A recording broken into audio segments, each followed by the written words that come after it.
Cette théorie a été reprise par tellement de personnes que je ne serais capable de créditer l'auteur original. Toutes mes excuses. Je viens juste apporter mes petites précisions et donner ma version de la chose. Goldie Roger, comme tout bon capitaine pirate qui se respecte, avait une hiérarchie en place dans son équipage. Il était donc secondé par Silver Riley, le roi des ténèbres, ainsi que Scooper Gaban. D'ailleurs, leur nom définissait leur statut dans l'équipage. Goldie fait allusion à gold, qui signifie or, et l'un des métaux précieux les plus recherchés et coûteux. Silver signifiant argent est lui aussi un métal précieux que l'on classe souvent en deuxième position, juste après l'or. Et enfin, copper signifiant cuivre est souvent représenté comme le troisième des métaux précieux, après l'argent. Si vous avez eu du mal à comprendre mon explication, bien que j'en doute, pensez simplement aux médailles des Jeux Olympiques par exemple. Le premier obtient la médaille d'or, le second la médaille d'argent et le troisième la médaille de bronze cuivre. Mais revenons à nos moutons. Dans le livre One Piece Green, Oda affirmait qu'un homme de l'équipage de Roger ayant un rapport avec le bronze sera important dans le futur du manga. Il ne peut s'agir que de Scooper Gaban, le troisième de Roger. Il aurait déjà fait une petite apparition dans la page d'illustration du chapitre 631.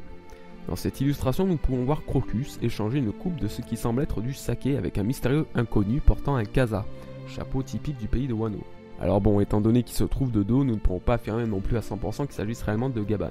Cependant, quelques indices me confortent dans l'idée que ce dernier est bel et bien allé rendre visite à Crocus, son vieil ami, et qu'il pourrait avoir une place importante telle que Shogun dans la future arc de Wano Kuni. Tout d'abord, l'apparence physique. Ils ont l'air d'avoir tous les deux la même carrure et portent le même genre de haut noir à manches longues. Leur coupe de cheveux est aussi similaire, avec le temps Gaban a logiquement pris quelques cheveux blancs, tout comme Riley. De plus, dans sa version colorisée, Gaban me fait étrangement penser à Kinemon, lui aussi originaire de Wano. Pas forcément de visage, mais ils ont le même teint de peau, de longs cheveux noirs attachés de la même manière par un élastique, ainsi qu'une carrure relativement similaire. Ensuite, je me suis penché sur un petit détail.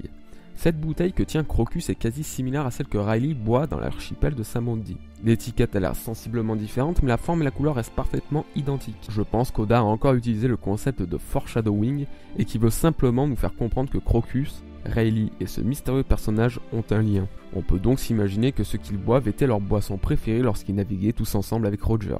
D'ailleurs, à la page d'illustration du chapitre 591, soit exactement 40 chapitres plus tôt, nous pouvons voir Crocus et Riley boire ensemble tout en prenant un bain. Ça fait pas mal de coïncidences. Et ce n'est pas tout. Souvenez-vous, durant l'arc de Marineford, nous avons appris grâce à Oz Junior que Ace s'était déjà rendu à Wano et qu'il avait appris à créer les Kazas. Cependant, quelque chose cloche, car d'après Brook, Wano est un pays très isolé du monde qui déteste les étrangers et ses habitants sont tellement puissants que même la marine et le gouvernement mondial n'ont aucune emprise sur eux. Si Ace a pu se familiariser aussi bien avec les habitants de Wano, c'est grâce à Gaban. Ce dernier a appris qu'Ace était l'enfant de son défunt capitaine et l'a accepté avec joie au sein de son pays.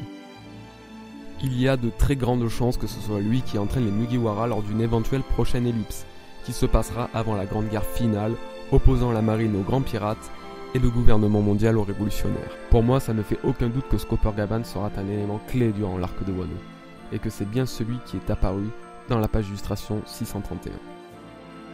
Cette vidéo est à présent terminée, j'espère qu'elle vous aura plu. J'ai pris pas mal de risques à la faire car rien n'indique par A plus B qu'il s'agisse réellement de Gaban.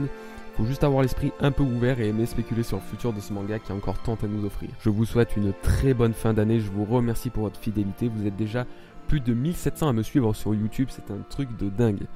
A bientôt les amis et merci.